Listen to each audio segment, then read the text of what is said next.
नमस्कार, मैं निशी भाटिया और आप देख रहे हैं न्यूज वॉच इंडिया।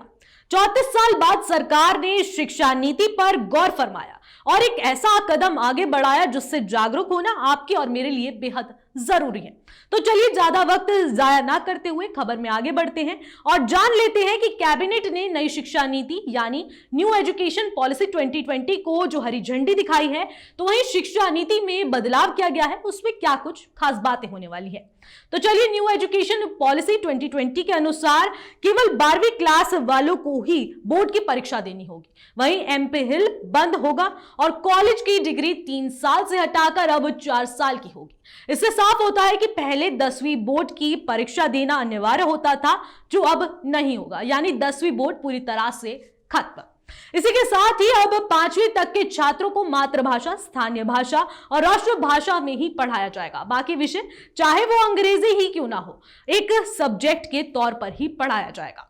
इसी के साथ 9वीं से 12वीं क्लास एक सेमेस्टर के तहत ही परीक्षा में दिए जाएंगे और इसी के साथ स्कूली शिक्षा को 5+3+3+4 के फॉर्मूले के तहत ही पढ़ाया जाएगा। वहीं कॉलेज की डिग्री 3 और 4 साल की होगी, यानी कि एजुकेशन के पहले साल पर सर्टिफिकेट, दूसरे साल पर डिप्लोमा और तीसरे साल में डिग्री मिलेगी। तो वहीं 3 साल की डिग्री उन छात्रों के लिए है जिन्हें हायर एजुकेशन नहीं लेना है। वहीं हायर एजुकेशन करने वाले छात्रों को 4 साल की डिग्री करनी होगी, जिसके बाद 4 साल की डिग्री करने वाले स्टूडेंट्स 1 साल में एमए कर सकेंगे, यानी मास्टर्स कर सकेंगे। इसके अलावा अब एमए के छात्र अब सीधे पीएचडी कर सकेंगे। इस पॉलिसी से जुड़ी एक और खास बात सामने आई है, जैसे कि पढ़ाई के साथ स्टूडेंट्स बीच में दूसरा काम भी कर सकेंगे, यानी कि दूसरा कोर्स भी कर सकेंगे। जी हां, हायर एजुकेशन में 2035 तक ग्रॉस एनरोलमेंट रेशियो 50% हो जाएगा। वहीं नई शिक्षा नीति के तहत कोई छात्र एक कोर्स के बीच में और अगर कोई दूसरा कोर्स करना चाहता है तो वो भी कर सकता है। पहले कोर्स से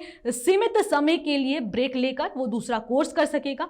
इसी के साथ हायर एजुकेशन में भी कई सुधार किए गए हैं। सुधारों में ग्रेडेड एकेडमिक, एडमिनिस्ट्रेटिव और फाइनेंशियल ऑटोनॉमी आदि शामिल है। इसके अलावा क्षेत्रीय भाषाओं में ई कोर्स शुरू हो जाएंगे, वर्चुअल लैब्स विकसित किए जाएंगे और एक national educational scientific forum NETF शुरू किया जाएगा। बता दें कि देश में 45,000 कॉलेज हैं। तो फिलहाल आपको ये न्यू एजुकेशन पॉलिसी कैसी लगी, हमें कमेंट सेक्शन में जरूर बताएं। तब तक के लिए बने रहिए न्यूज वॉच इंडिया के साथ। नमस्कार।